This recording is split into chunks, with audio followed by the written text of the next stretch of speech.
The calm after the storm, tournaments on grass, and my return to Vienna, where, after 6 weeks in Egypt, there are of course many organizational matters and clarifying discussions to be dealt with.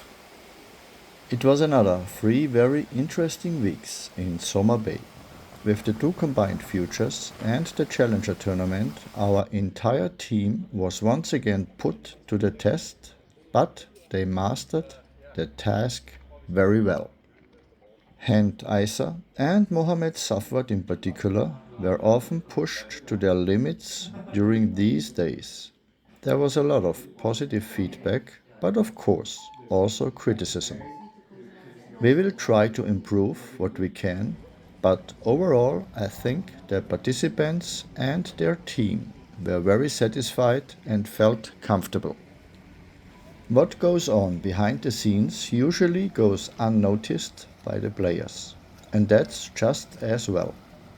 In the run up to the tournament, there were a few disagreements with the referees to resolve, and during the tournament, there were suddenly problems with the ball boys.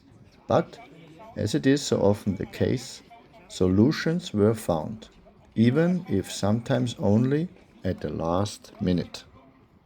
It is very rare for matches here to be cancelled due to rain, but there has been one instance of a sandstorm causing a delay in matches during a tournament.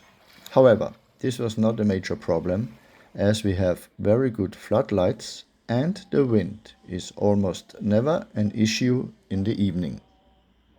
Then there are the everyday problems of the players, which are always individual, sometimes very interesting, but still need to be solved. Some things are beyond our control and responsibility, but we are still the first point of contact if problems arise. Nevertheless, at the end of the third week, I felt a little bit of melancholy when I walked through the grounds and saw the calm after the storm. Victory in this challenger remained in African hands, with South African Lloyd Harris proving himself a worthy winner. If he remains injury-free, a rise in the rankings seems only a matter of time. He has already clearly demonstrated in the past that he has the ability to do so. This week, the possibility of holding a future or even a challenger tournament on grass here in Soma Bay in the future was also explored. In terms of infrastructure, everything is in place for grass courts. Courts, offices, changing rooms, fitness area, running track, soccer field that could potentially be converted into training grounds, hotel, and more. Of course, some work would be necessary to meet the conditions, but the possibility exists. Whether it will be implemented remains to be seen. It would be very labor intensive and the necessary budget is also considerably higher than for tournaments on hard courts. During my return to Vienna this week, our players were scattered across various tournaments. Yuri Rodionov competed in another challenger in Portugal. However, he lost in the first round, so his attention is now focused on the upcoming Davis Cup. Sebastian Sorga played his first indoor future tournament and traveled to England for it. Glasgow provided Sebastian with new impressions of the city, but this trip was also not to last long. He lost in the first round of this highly competitive future tournament.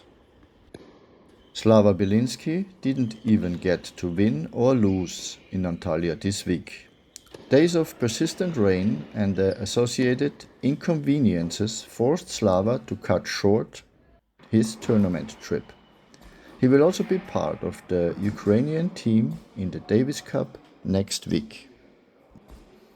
In my videos here I often talk about mental stability and every week I am reminded of how important this area is.